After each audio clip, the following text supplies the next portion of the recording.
আসসালামু আলাইকুম। জামাত যখন বলেছিল যে এপ্রিল মাসে নির্বাচন হলে তাদের কোনো আপত্তি নেই এবং তারা এপ্রিল মাসকেই চুজ করে। তারপর দেখা গেল প্রধান উপদেষ্টা ডক্টর মোহাম্মদ ইউনূস জাতির উদ্দেশ্যে যে ভাষণ দিলেন সেখানে এপ্রিলের কথা তিনি উল্লেখ করলেন নির্বাচনের সময় এপ্রিলের প্রথমার্ধে। সাথে, সাথে ১ম যে রাজনৈতিক দল জামায়াতে ইসলাম তারা অভিনন্দন জানালেন এবং কোনো রকম আপত্তি নেই। এরপর আমরা কি দেখলাম যে বিএনপি সহ বিভিন্ন দল বলল যে এপ্রিল মাস নির্বাচনের জন্য কোনোভাবেই উপযুক্ত সময় না এবং তারা যে সমস্ত কারণ তুলে ধরেছে তার বিরুদ্ধে বা তার বিপরীতে কিন্তু কোনো যুক্তি নেই। বলেছে যে এটা হচ্ছে মানে ঝড়, ঘূর্ণিঝড়ের আশঙ্কা থাকে, রমজানের পরপর পরীক্ষার মাস, এসএসসি পরীক্ষা আরো নানা রকম যে দুর্যোগ প্রবণ একটা মাস। এছাড়া রমজানের মধ্যে যে নির্বাচনী প্রচারণা চালানো সেটাও ধর্মীয় দিক থেকেও সঠিক না। এসব বলার পরে কিন্তু জামাত চুপ ছিল। এখন বিএনপি সাথে যৌথ ঘোষণায় কেন বলা হলো যে ফেব্রুয়ারির প্রথমার্ধে হতে পারে যদি সংস্কার এবং বিচারের যথেষ্ট অগ্রগতি হয়, তাতেই তারা ক্ষেপেছে। তবে সময় ঘোষণা না, মূল বিষয়টা দাঁড়িয়েছে যে কেন যৌথ ঘোষণা দিতে গেল। তো সমস্যাটা কি? যেভাবেই হোক না কেন যৌথ ঘোষণা দিক অথবা আলাদাভাবেও যদি দিত, তাতে কি এমন মানে ক্ষতি হতো বা কি এমন ক্ষতি হলো যে যৌথ ঘোষণা দিল বলে কি একেবারে খুবই একটা অন্যায় কাজ করলো বিএনপি অথবা সরকার? জানি না। সেখানে জামাত দেখেন বলছে কি, একটি দলের প্রতি বিশেষ অনুরাগ প্রধান উপদেষ্টার নিরপেক্ষতা ক্ষুণ্ণ করেছে। তো এপ্রিল মাসের যখন নাকি তারা আগেভাগে যখন বলল আর সেই অনুযায়ী যখন প্রধান উপদেষ্টা বলল, তখন কি নিরপেক্ষতা ক্ষুণ্ণ হয় না? জামাত একটা আজব বিরোধিতা করছে এবং তার সাথে এনসিপি, ইসলামী আরো ২টি দল খেলাফত মজলিস এবং ইসলামী আন্দোলন বাংলাদেশ। দেখেন কিভাবে মিলে যাচ্ছে, লাইন টু লাইন মিলে যাচ্ছে। তার মানে হচ্ছে আসলে এরাই হবে একটা নির্বাচনী জোট যারা বিএনপির সঙ্গে প্রতিদ্বন্দ্বিতা করবে। এই কারণে মানে অর্থহীনভাবে একটা বিরোধিতা, যেখানে একটা ভালো সময় আসলো এবং এমন না যে জামাত কখনো বলেনি যে ফেব্রুয়ারি মাসে অর্থাৎ রমজানের আগে তারা নির্বাচন হলে ভালো হয়। এমন একটা তো তারা ঘোষণা দিয়েছে, এটা বিভিন্ন গণমাধ্যমে প্রকাশ পেয়েছে, সেই রেকর্ডও আছে। তাহলে সেটাই তো আসলো। তো এখানে যৌথ ঘোষণা করে কি এমন মহাভারত অশুদ্ধ হয়ে গেল, কি এমন অন্যান্য দল মানে একেবারে মানে ভিকটিম হয়ে গেল যে তারা অবাঞ্ছিত মনে করছে? কারণটা কি? কারণ কিছু না। এটা হচ্ছে এক ধরনের মানে কমপ্লেক্স, ইনফিনিটি কমপ্লেক্স বলে বা হীনমন্যতা থেকে তারা বলছে। আসলে তারা চায় এপ্রিল কেন? যদি মানে একেবারে সামনের বছরের ডিসেম্বরও হয় তাদের কোনো আপত্তি নেই। কেননা জানে যে নির্বাচন হলে আসলে ফলাফলটা কি হবে? নির্বাচন হলে ফলাফল হবে বিএনপি বিপুলভাবে জিতবে।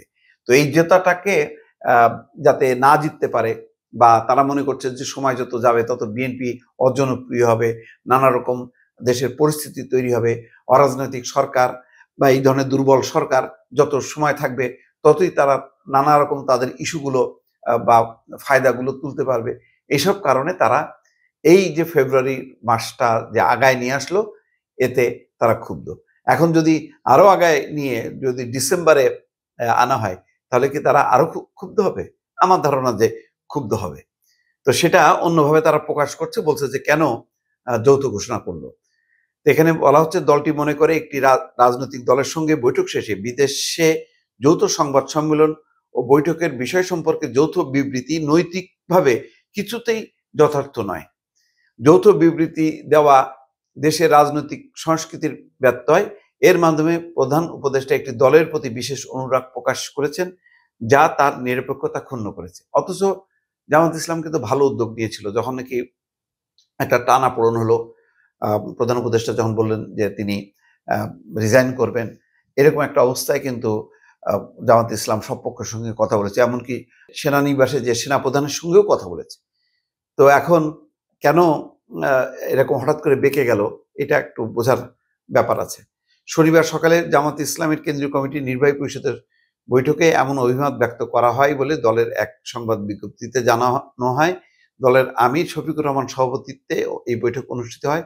বৈঠকের দুপুরে গণমাধ্যমে বিজ্ঞপ্তি পাঠিয়ে দলের প্রতিক্রিয়া জানানো হয়।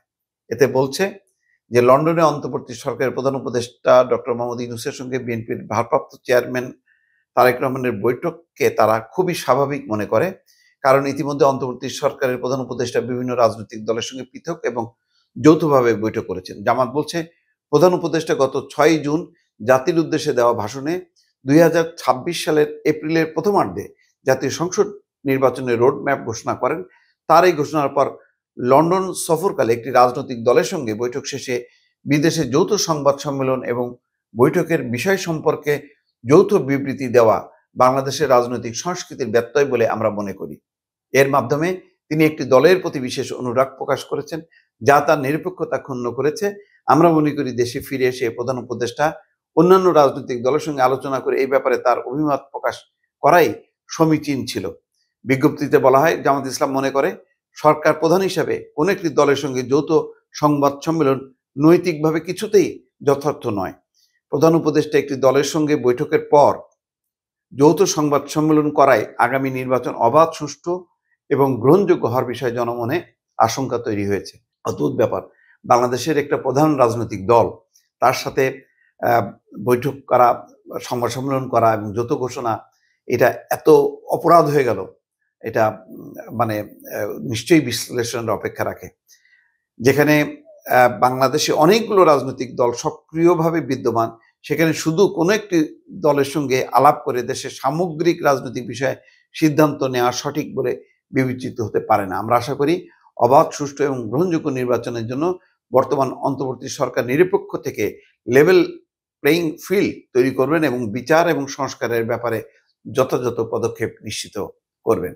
সরকারের নিরপেক্ষতা এবং অবাধ, সুষ্ঠু এবং গ্রহণযোগ্য নির্বাচন নিয়ে যে সংশয় দেখা দিয়েছে, তা নিরসনে প্রধান উপদেষ্টার ভূমিকা জাতির সামনে স্পষ্ট করার জন্য জামাতের নির্বাহী পরিষদ অন্তর্বর্তী সরকারের প্রতি আহ্বান জানিয়েছে। কি জানাবে?